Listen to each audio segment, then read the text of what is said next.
You know, that hymn is such a beautiful, beautiful hymn. And I don't know if you grew up in a church where that was maybe part of your tradition, but sometimes when we take these moments to pause and slow, that's part of the Advent experience, to be reminded of the expectations of a coming King.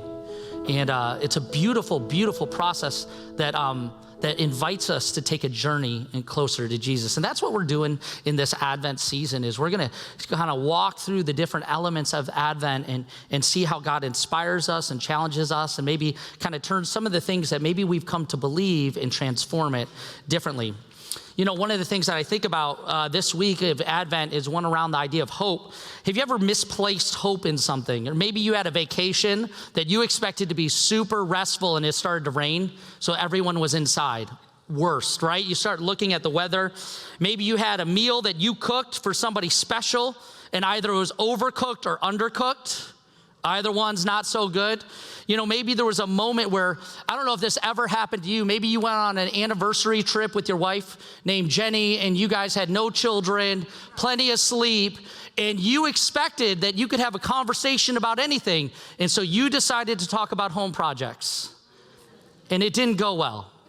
I don't know if you've ever had a misplaced hope, but that was not a fun dinner experience. I remember when I was a kid, my mom, she took me over to Taiwan, and I was with her, and she was in the market, and she was shopping, and she decided to get me this pair of Adidas shoes, and I was so excited. She grabbed this pair of Adidas shoes. I opened up the box, and all of my hopes were quickly dashed when I realized there was a few extra letters in Adidas.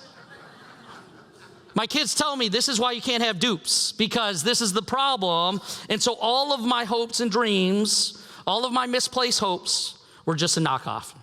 And that's the thing about hope. Sometimes we actually do settle for knockoffs, dupes, or misplaced hope in our lives. And I want you to imagine the tension of hope, right? Imagine if you attached hope to a string. What is it that you are attaching to the other side of that hope? Is it a dream? Is it a job? Is it an expectation? Is it something that you have planned? Like, what's on the other side of your hope? What have you connected it to? What have you expected to meet your demands in this life?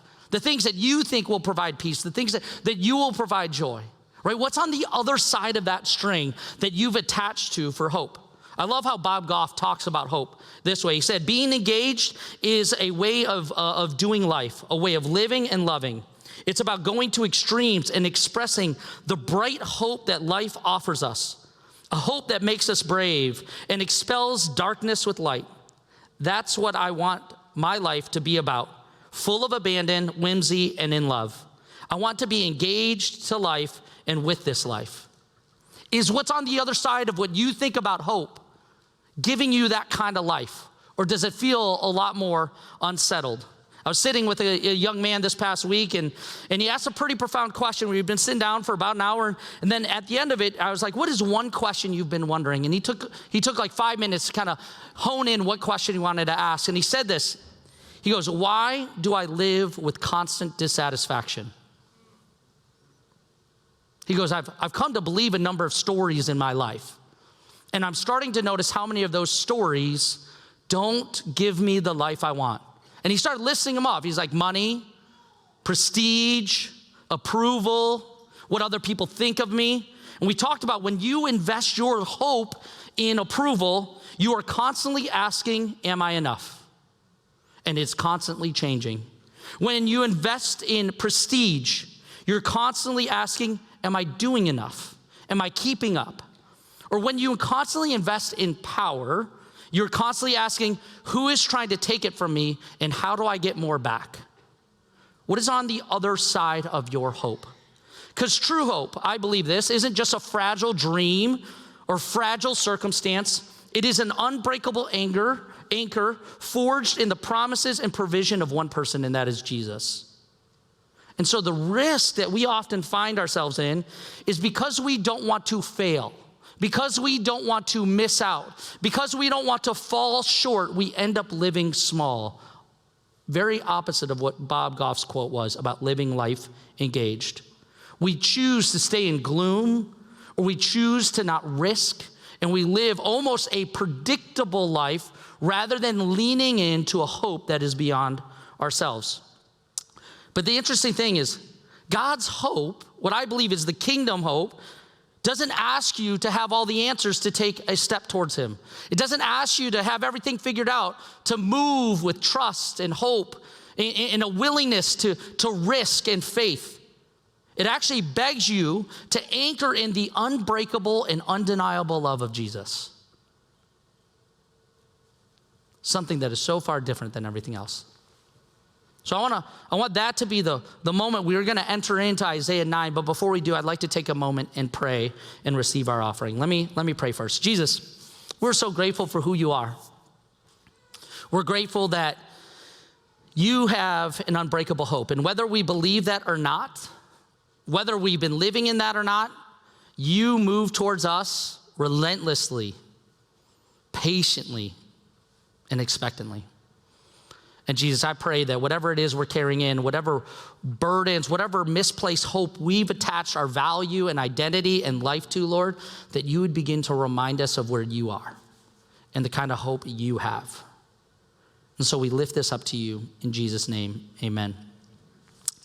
Well, if we haven't met, my name is Justin, and one of the things that I love about our community is the generosity and the ways that you are part of fueling impact. We're going to take a moment and receive our offering. There's a number of ways you can give. You can give online, you can give through our website, and you can give in the offering bags that are being passed by our ushers right now. And one of the things that I just think is really unique is I've always been reminded of this, that giving fuels life change, and that I feel very evident in my own family. People created space for our family to walk in with misplaced hope, with questions, with frustrations. Both of my parents had really bad experiences in the church. So walking into this place was a place of trust and wondering, who is this Jesus that other people have talked about, and is he worth following? And one of the things that I believe is generosity allows that to happen and fuels the life change and opportunity for people to meet Jesus. And so I just want to say thank you for your generosity, and partnership in that is truly an honor. We're in Isaiah 9, and here's what I want to give you a little context before we dive into Isaiah 9, verse 1. Often we think about maybe money or prestige as a modern problem, but it's always been a human problem, right? Like, I know there's tension right now where we put our hopes in power and we put our hopes in control, and we all do that at some level. This has been the human struggle. And so 700 years before Jesus was born, there was a king named Ahaz. And he was terrified. And he had every reason to lose hope. There was a superpower, if you will, army that was coming for the Israelites at the time. There was a conflict that was happening among people. And so instead of trusting God in that moment, he starts to trust in politics. He starts to trust in money. And he starts to trust in these pagan alliances. And he actually, in the Israelite community, one of their places of worship was the temple. And he actually shuts it down, and he begins to pursue other worships to the point of even sacrifice in the most horrific way. Total darkness, total despair, and holding on for these little things to give him hope. So when hope should have been lost, God in this moment speaks a promise that we cling to even today. It's a prophetic promise. It's a promise that alluded to the coming of Jesus and his arrival to the Messiah, but it's also a promise that I think meets us right where we're at. And so we find it in Isaiah, starting in chapter 9, verse 1. It says this to give you that context. Nevertheless, there will be no more gloom for those who were in distress. In the past, he humbled the land of Zebulun. I probably said that wrong. In the land of Naphtali. But in the future, he will honor Galilee of the nations by the way of the sea beyond the Jordan. The people walking in darkness have seen a great light. On those living in the land of deep darkness, a light has dawned. You have enlarged the nations and increased their joy. They rejoice before you as people rejoice at the harvest, as warriors rejoice when dividing plunder.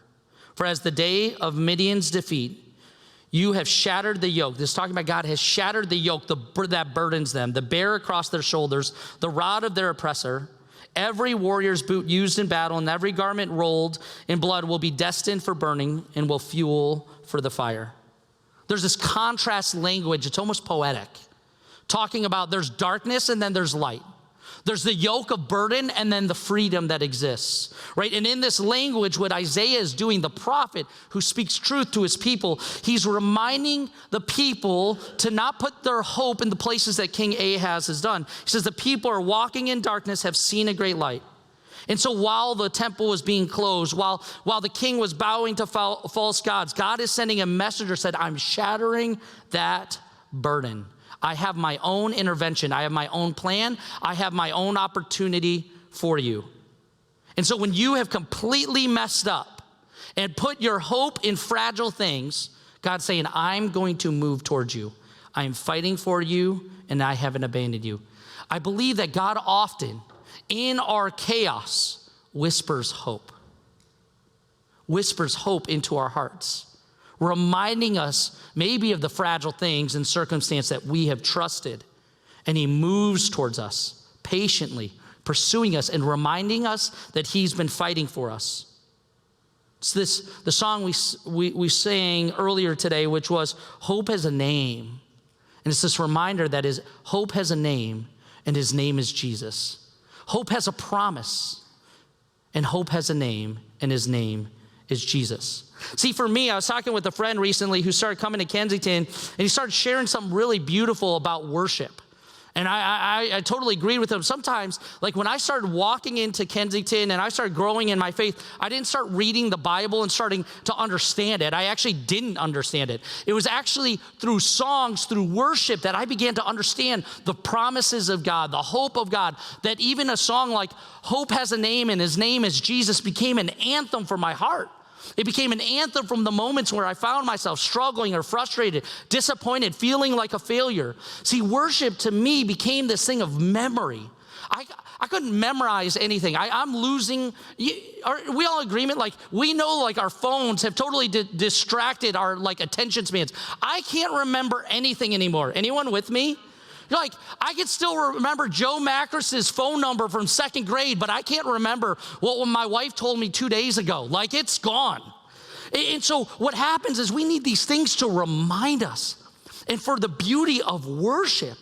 Now, one of the things that I loved years ago, a mentor gave me this book about the Psalms, and there was these Psalms that are called the Songs of Ascents. And there were songs in the Psalms around 125 where they started to sing these songs as they approached these ritualistic journeys back to Jerusalem. The Israelites would sing these songs. I'm like, that makes sense, because I can remember a song a lot faster than a scripture. There was something that would stir in my hearts with it. And so these songs, like the song we sang earlier, Hope Has a Name and his name is Jesus, can become an anthem for our hearts. It meets us. And sometimes we need that reminder. Part of what one of these scriptures that we're about to read, Isaiah 9:6, is one of those reminders for us. It's almost like a mantra. It's a promise. It's one of the most known promises that maybe you've sung in a song, but this is where it actually is found in. Isaiah 9:6, for to us a child is born, to us a son is given. The government will be on his shoulders, and he will be called Wonderful Counselor, Mighty God, Everlasting Father, and Prince of Peace. Think about this moment that despite King Ahaz's rejection of God, rejection of people, rejection of the way that God has orchestrated and invited people to live, Isaiah's going, there is a promise of something that is able to rest on the shoulders of someone stronger than what you are putting your trust in right now, what you have put your misplaced hope in right now. It says that God is a wonderful counselor. Even we see if you look in the Sermon on the Mount, Matthew 5-7, counselors, therapists, people will say, this is the most healthy teaching that exists on how we can live our lives out among people. How we can meet people, navigate confusion or hurt or frustration and bitterness that leads to peace. It says that he's a mighty God who demonstrates power over our own brokenness and disappointment. That God is more mighty than we are, able to withstand the weight of the world. that he's an everlasting Father, an eternal protector, that Jesus embodies this care of his people. We read this in Luke 15, where he runs to his lost son, the prodigal son, and welcomes him home. Like, this is the everlasting Father who invites us closer even when we have forgotten who he is. There's an undeniable belonging that he offers us, and he's patient. And that Jesus is the Prince of Peace. Through his death and resurrection, he brings shalom, a restorative wholeness, a repairing of our brokenness and our fractured lives, offering us a vision of the way forward. It's a beautiful, beautiful four statements that are reminders for us of who God is and what kind of hope he offers. Maybe it could feel a little bit more personal like this. Think about it. When you are confused and you don't know what to do, you have a wonderful counselor. When you are weak and you feel like you don't have strength for the day ahead or the struggle that you're stepping into and the weight is crushing, you have a mighty God. When you feel orphaned or abandoned, when you feel lost, when you feel like you have nowhere to go and no one cheering you on, you have an everlasting Father who's willing to endure everything for you. And when anxiety or broken relationships or broken situations begin to steal your peace, you have the Prince of Peace saying, I have greater peace for you in your life. Whatever your struggle is right now, one of these names meets you because hope has a name, and his name is Jesus. And he doesn't abandon you, and he doesn't abandon me. He doesn't say you have to figure out this life all on your own. He meets us in the midst of our fears, our disappointments, our struggles. This promise wasn't just poetic. It pointed to the fact that Jesus was the Messiah, the hope, the child that who would be born, and he'd represent a kingdom that King Ahaz never could. Where King Ahaz put his entire hope in holding on to the power and worshiping idols. Our hope today is placed on the eternal love of Jesus, who doesn't say we have to clean ourselves up before we get there, but welcomes us with open arms. So the question is, do we find ourselves putting our hope in whens and whats? When this happens, then I'll trust you.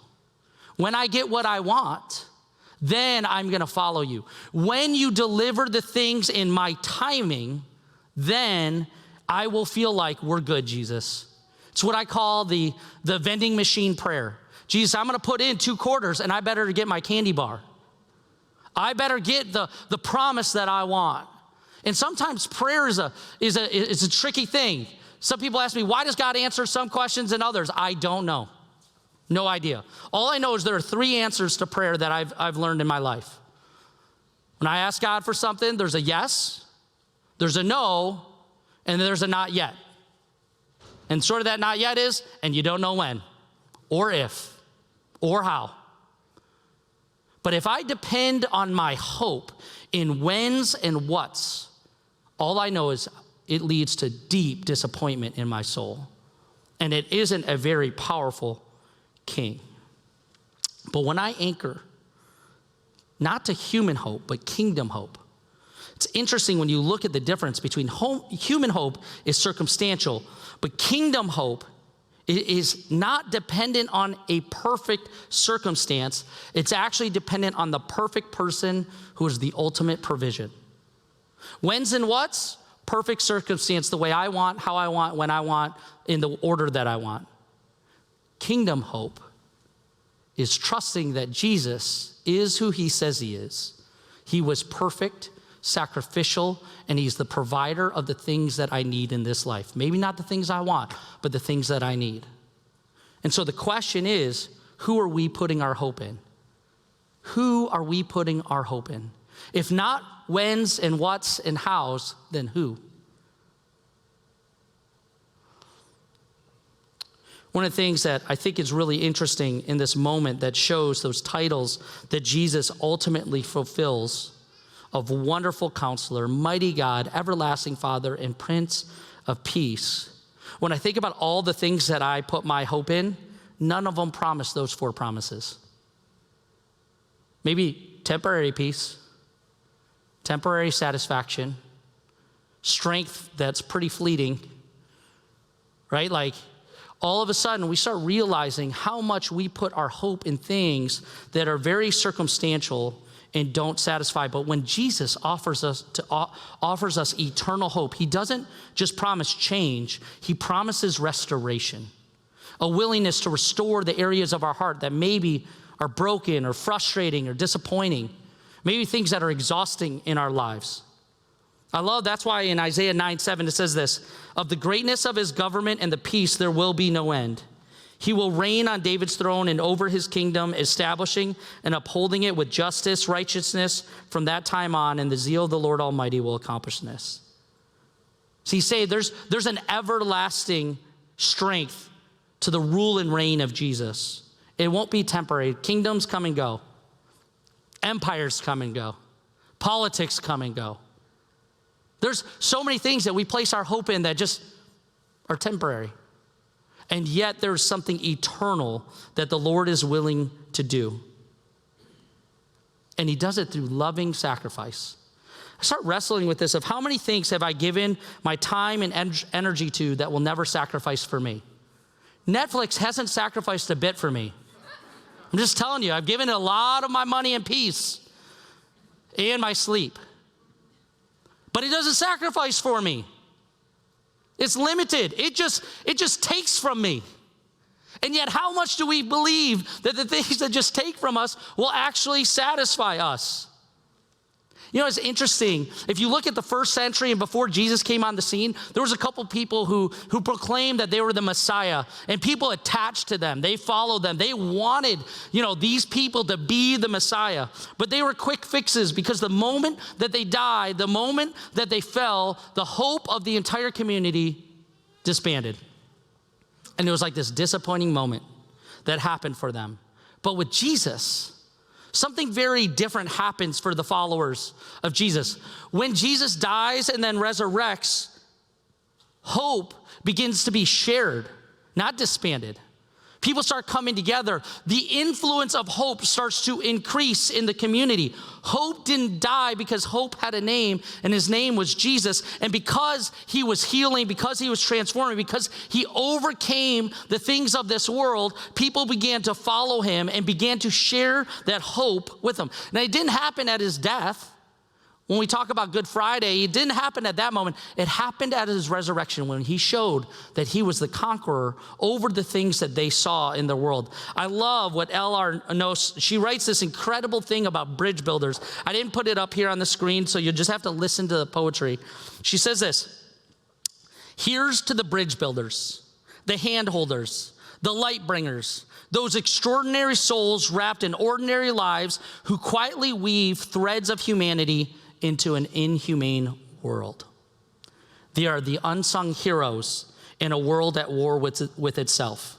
They are the whisperers of hope that peace is possible. Look for them in this present darkness. Light your candle with their flame and then go. Build bridges, hold hands, bring light to a dark and desperate world. Be the hero you were looking for because peace is possible. It begins with us. Beautiful. It is the overflow of the hope that we have received that we can take it into the world. So maybe you have found yourself in a season of hopelessness. Maybe you found yourself in a season of expectations that have been missed. How is God meeting you? The wonderful counselor, the mighty God, the everlasting Father, the Prince of Peace. How is he meeting you in this moment? Maybe you feel like you've been tricked into a misplaced hope and frustration. Who are the hope bringers in your life that remind you of who you are and who you are becoming? Maybe you've been searching for hope. And maybe today is the reminder that hope has a name, and his name is Jesus. And that is the one that you have been searching for. It isn't just about a season of lighting a candle. It's the reminder that God's eternal flame, his eternal hope, ignites purpose in our hearts in every moment. Go back to that thought of tying a string of hope. For me, I've had these different moments in my life where I can say what's on the end of that string. Approval has been on the end of that string. Like on the end of that string, where I put my hope in is the approval of people. And that's an exhausting hope. That's what led me to have a panic attack in ways I never thought I would. That led me to feeling like I was out of control in my soul and disappointment. I know that feeling, and it's exhausting. I've put my hope in prestige. I've put my hope in power. Like, what's on the other side of that hope? I put my hope in a relationship, right? I put my hope in so many different things in this world, and I'm like, why don't you deliver? And you know what happens every single time I attach hope to those things? I feel a sense of brokenness and loss and exhaustion. And I want to go and live a life where I just kind of hunker down and go risk-free. Like, that's what I want. I'm like, I don't want to be hurt by missed expectations. So it's just better to not try. It's better to not risk. It's better not to take a leap of faith. Like, that's what's deep in my soul. Right? It's easier to not be rejected. So why even go for it? But hope, in a way that's eternal, a way that's kingdom-minded, reminds us that what's on the other side of that isn't an anchor that's going to be strong enough. Only the person of Jesus. Only the person of Jesus says, even when you mess up, I see you, I love you, I'm for you. Even the person of Jesus, even when you've been running from me, even when you've been missing me, even when you've been ignoring me, I'm inviting you home. There's something so beautiful about the hope of Jesus. It is what we can anchor to that is unbreakable and undeniable because it is willing to be with us. It is the promise that we read about in Isaiah 9 and the promise that is fulfilled in the resurrection of Jesus. It is his peace that transforms all understanding. Hope has a name, and his name is Jesus. Do you believe that for you? You can't believe that for everybody else.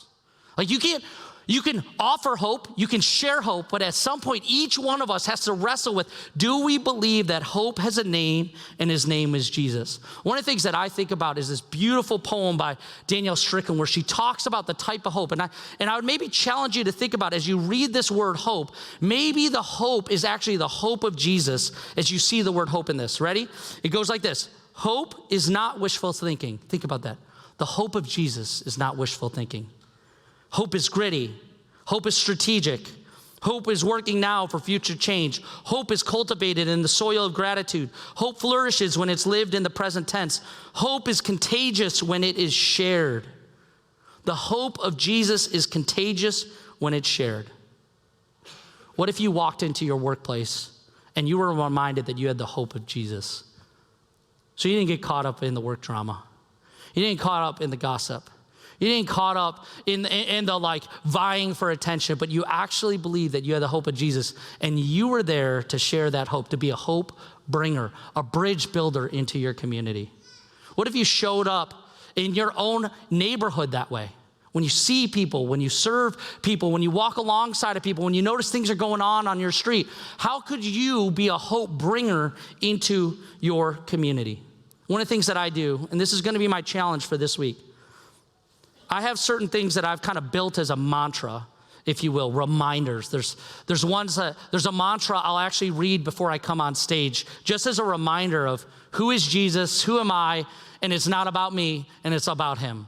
I just read this mantra every single time, these few sentences. I've written a couple different prayers. Sometimes in traditional churches, they're liturgies where they're just a reminder prayer. I have a great prayer that I read every morning at my coffee maker. It's a coffee prayer, because I believe that is a source of hope, temporary hope, 3-4 hours of hope. But I actually do this prayer that actually is not built around coffee. It's just when I slow down, I just read this prayer as a reminder that Jesus meets me in the daily moments of the day, that his hope is in every moment. So what if this week, the simple mantra for you get cut off on the road, somebody's driving too close to you and it's snowy out and you know they're wrong. You know what I'm saying? You're like, back it off. You're going to slide into me and you're on your phone, right? Like all these moments when somebody offends you, because they will. What if the mantra in those moments was simply this? Hope has a name His name is Jesus. Hope has a name, and his name is Jesus. How would you respond differently? When somebody sends you a text that's a little bit passive-aggressive, how would you respond differently? When you're wondering if you're valuable, if you have what it takes, if you have the approval that you've been trying to get from your friends or from your boss or from the accolades that you're pursuing, instead of letting that be your hope, what if you reminded with a simple mantra and prayer, hope has a name, and his name is Jesus? Would it remind you that you have a wonderful counselor? Maybe it reminds you that you have a mighty God, you have an everlasting Father, and you have a Prince of Peace.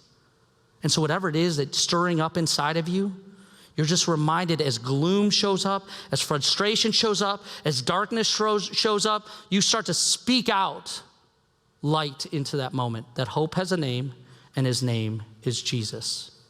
Maybe it's somebody that you're praying for, you remind them, hope has a name, and his name is Jesus. A friend that maybe you're in Bible study with, or a friend that maybe has been going through a tough time, hope has a name, and his name is Jesus.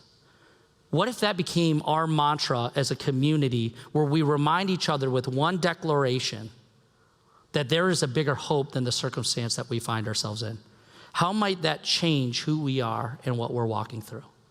My challenge to you this week is that in these moments, the simple challenge is to come back to this simple prayer and go, God, would you help me believe that hope has a name and his name is Jesus? And what might be different as a result of that? How might God meet you in that moment? Transform your heart. Pause your spirit. Give you the grace that you've been longing for. That hope has a name, and his name is Jesus. I had a unique opportunity to hear the story of Rob. And I was talking with him on the phone about a month or so ago, and he was just sharing part of his story. And as he shared his story, I was just wrecked by some of the things that he talked about. How in the middle of chaos, he started to discover hope. In the middle of pain and frustration, how God started to show up in a unique way and start to kind of take the things that he had been placing his hope in and start ripping them from him in a way, and then offering him a different way forward. Rob's story is filled with loss, it's filled with rediscovery, it's filled with realizing new dreams and new hopes in the middle of heartbreak. And when I listen to Rob's story, one of the things I don't want you to mistake is just because God answered some of Rob's prayers doesn't mean he hasn't walked through painful moments where he's rediscovering what it means to have Jesus meet him in those moments. So let's take a moment and watch this together.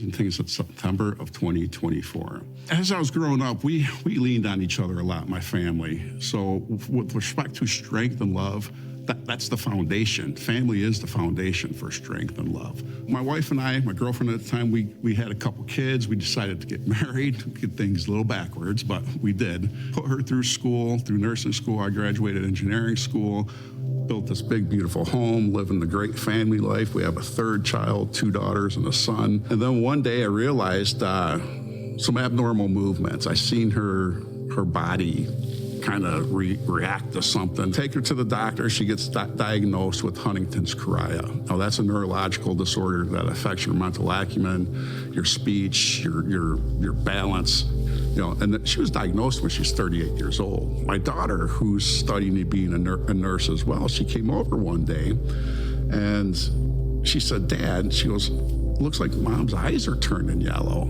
And so we take her to Ann Arbor on a Saturday. And then they come back and they say, we can't figure out what's going on. We're going to do cancer screening. And they said that on Wednesday.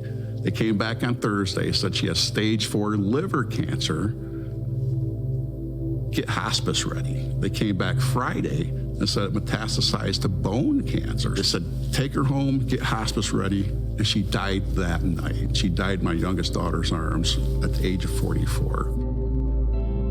So my son, Robbie, who's a Navy veteran, he came home on the exact day my wife died.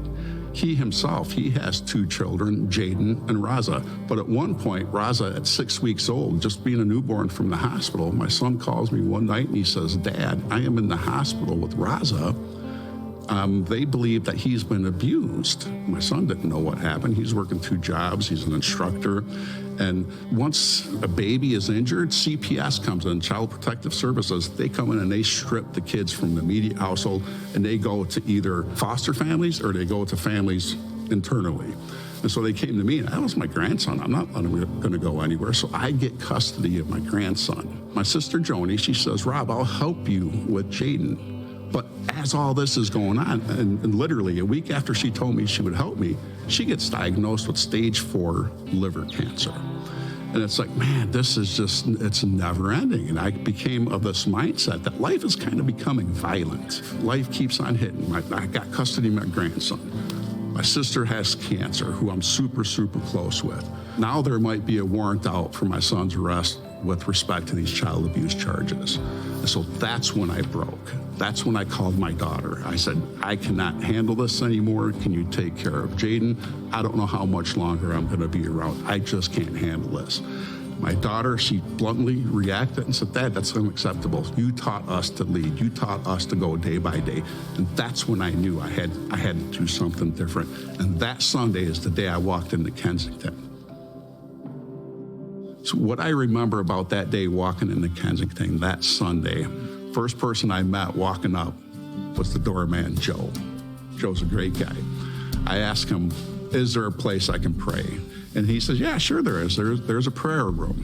So on the way to the prayer room, I meet Susan. I tell her just a bit of my story. And she grabs my hand and my grandson's hand, and she says a prayer. And then we go to the prayer room. My grandson looks at me and he says, "Papa, how do we pray?" I'm like, "Oh, dude, I don't know. That's a good question. I've never prayed before." I said, "That's all we're going to do is we're going to get down on our knees. We're going to pray for your aunt, my sister. And we're going to pray for your daddy. We're going to pray for your baby brother. We're going to ask the Lord for help." And so we prayed. So for me, and what started to change after that, I started going to Celebrate Recovery on Tuesdays when I can. And I became a prayer warrior. I prayed for my sister, and I prayed for my son, and I prayed for my grandson. And as I'm praying, I'm talking to the Lord, and I'm saying, "Hey, if you do this for my sister, I will do this. If you do this for my son, I will do this." And then as of last week, my sister's stage 4 terminal cancer is in remission. And I prayed and I prayed and prayed for my grandson to be back with his dad. And guess what? My grandson is with his father. And so my 2 prayers, those are my prayers. First time I prayed, they were answered. And also I prayed and prayed and prayed. Now I'm in debt because I said, "Hey, I'm going to do this." And so I'm indebted. I'm gratefully indebted. But listen, I am even looking, talking to him. I'm like, "Wow, dude, Lord God, sorry, I'm new, but my prayers were answered." I'm like, thank you. And so I've been coming every Sunday. To realize that you can't do things on your own, it's both ends of the spectrum. You feel liberated because you know that you think you're going to get help, but at the same time, you feel like you're giving something up. But for me, coming to Kensington, it was more of liberation than anything that I was ever given up. Jesus has changed my circumstances because I have a faith-based background. It's work in progress. It's always going to be work in progress. It's never too late to walk into a church. If a person feels like they're broken or need to be fixed, open your heart. Open your mind. You can get through anything if you just believe. I was never alone when my wife was sick. I used to pray for help. I felt like I never got it because, again, I was closed-minded, closed-hearted, and blind. The minute I opened up, I realized he was always there, but I just didn't want to see it. And that's a beautiful feeling. And that's what I want to get across to my children. Wow, what an incredible story. I've had the privilege of spending a little more time with Rob and hearing all the things that God is doing in, through, and around him on his faith journey. What he shared today is just scratching the surface of what God is up to in his life. And Rob is just one of thousands of stories of people who are just like you and me, who have showed up to Kensington, encountered a Joe at the door or a Susan in the lobby, or visited a Celebrate Recovery or an Alpha or a Bible Basics or any other class or course that we offer, where Kensington has come alongside of them and made it possible for them to encounter Jesus. You know, people have been investing in the mission and ministry of this church for over 35 years to make life change possible. And so we would like you to consider during this holiday season to partner with Kensington by giving a year-end Christmas gift, because your giving fuels life change. And now that it's officially past Thanksgiving, you're allowed to bring out your Christmas trees now, because if you did it before, you did it wrong. I can officially say for the first time ever, now that it's appropriate, Merry Christmas.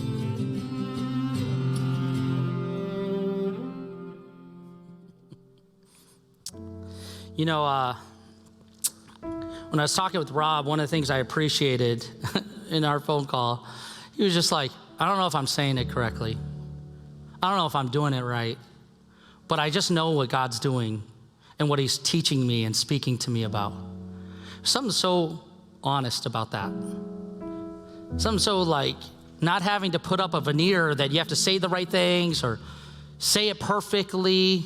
I even appreciated, especially when he started telling me more about the journey of reflecting back in that moment where he lost his wife and the grief and the exhaustion and the pain and the hurt.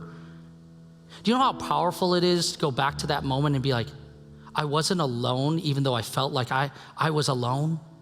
It is something so powerful for him to have that heart and revelation.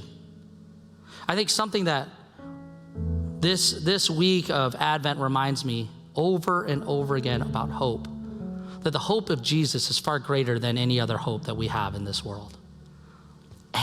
And yet I keep getting duped into thinking that I need to do it all on my own. One of the things that Rob said to me one time, he goes, I kept having this mantra in my life that I got this, I got this, I got this.